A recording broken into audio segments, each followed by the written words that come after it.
Mesdames, Messieurs, bienvenue à ce nouveau numéro de décryptage. Tanko Foods, c'est l'une des entreprises agroalimentaires à succès de référence au Togo. Elle produit des purées de tomates à base de tomates fraîches et son directeur, c'est Ismaël Tanko. Aujourd'hui, son produit est disponible dans la sous-région, notamment au Mali. Pouvez-vous vous présenter aux téléspectateurs? Bonjour à toutes et à tous, je suis Ismaël Tanko, entrepreneur togolais et premier responsable de Tanko Foods, une entreprise qui produit de la purée de tomates de marque Tanko Timati. D'où vous est venue l'idée de vous lancer dans la transformation de tomates? Dans un premier temps, il faut dire que l'entreprise c'est Tanko Food et la marque c'est Tanko Timati.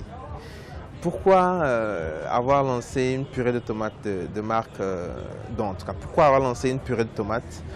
C'est parti du fait que dans les années 2012-2013, j'ai assisté un peu à une scène au nord du pays où des producteurs de tomates ont perdu leur récolte tout simplement parce qu'ils n'ont pas trouvé preneur ou parce que parfois les personnes qui voulaient prendre proposaient des prix dérisoires. Et donc, à partir de là, j'ai commencé à réfléchir à comment faire pour pouvoir conserver ces tomates-là. Et de fil en aiguille, de recherche en recherche, je suis arrivé à trouver le moyen de conserver la tomate pendant 2 ans dans une bouteille. Qu'est-ce qui fait la particularité de Tanko Timati? Alors, la particularité de ce produit, c'est que dans un premier temps, il est 100% naturel. Et il faut savoir que tout ce que nous avons sur le marché aujourd'hui, comme concentré de tomates dans les petites boîtes ou comme purée de tomates en général, contiennent toujours des additifs à 55%. Ça veut dire qu'on n'a que 45% de tomates dans les concentrés que nous avons sur le marché. Et ils contiennent toujours des colorants chimiques, ils contiennent toujours des conservateurs chimiques. Alors que notre purée de tomates ne contient ni additifs, ni colorants, ni conservateurs chimiques. Ça, c'est la première particularité. La deuxième particularité, c'est que notre produit se conserve 2 ans. Dès qu'on n'a même pas besoin de le mettre au réfrigérateur. Vous achetez la bouteille, tant qu'elle est fermée, vous la posez sur votre table dans la cuisine, elle peut vous faire 2 ans. C'est les 2 grosses particularités que nous avons pour ce produit. D'où proviennent les tomates fraîches? Nous nous approvisionnons principalement avec des agriculteurs du Togo. Pour certains, nous avons des contrats. Pour d'autres, nous n'avons pas des contrats fermes écrits, mais nous avons des ententes. Et donc, quand nous arrivons en saison de tomates, nous les appelons et puis nous allons sur place, nous payons. Nous avons nos moyens de transport avec lesquels nous ramassons.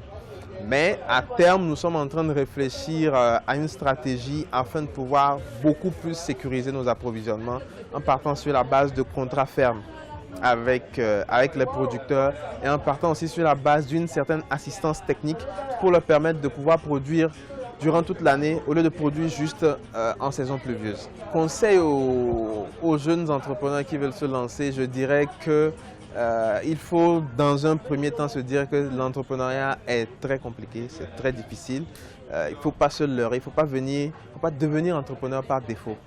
Il faut devenir entrepreneur parce qu'on le veut vraiment, parce que on pense que c'est sa voie, c'est son chemin.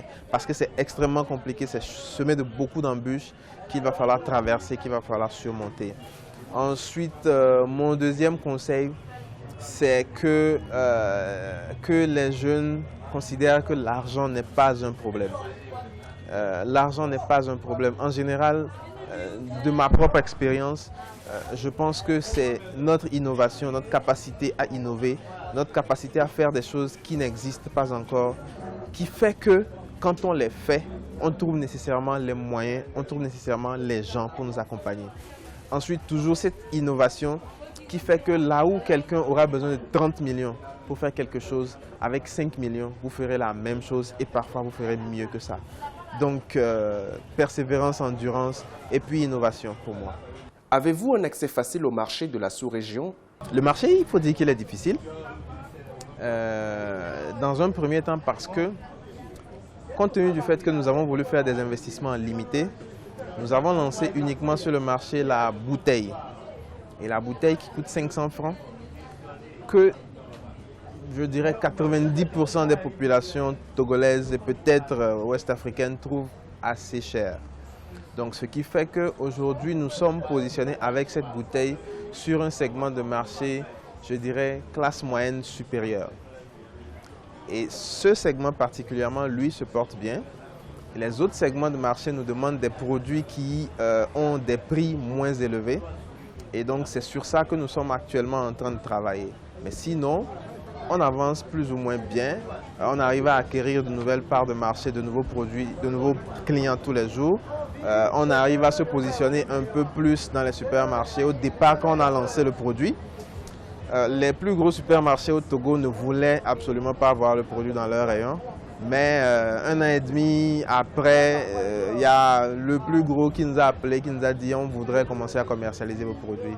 Donc je pense qu'on a fait du chemin. Aujourd'hui, on est de plus en plus connus. Quand vous dites Tanko Timati, les gens connaissent, on avance bien. Et j'espère que l'année 2019 va être notre année au cours de laquelle on sera présent sur tous les segments du marché. Quels sont les défis que vous avez à relever? Le premier, c'est de pouvoir convaincre le Togolais que le colorant et les additifs chimiques ne sont pas bons pour sa santé, qu'il n'a pas besoin de consommer de la tomate qui soit rouge pour être satisfait.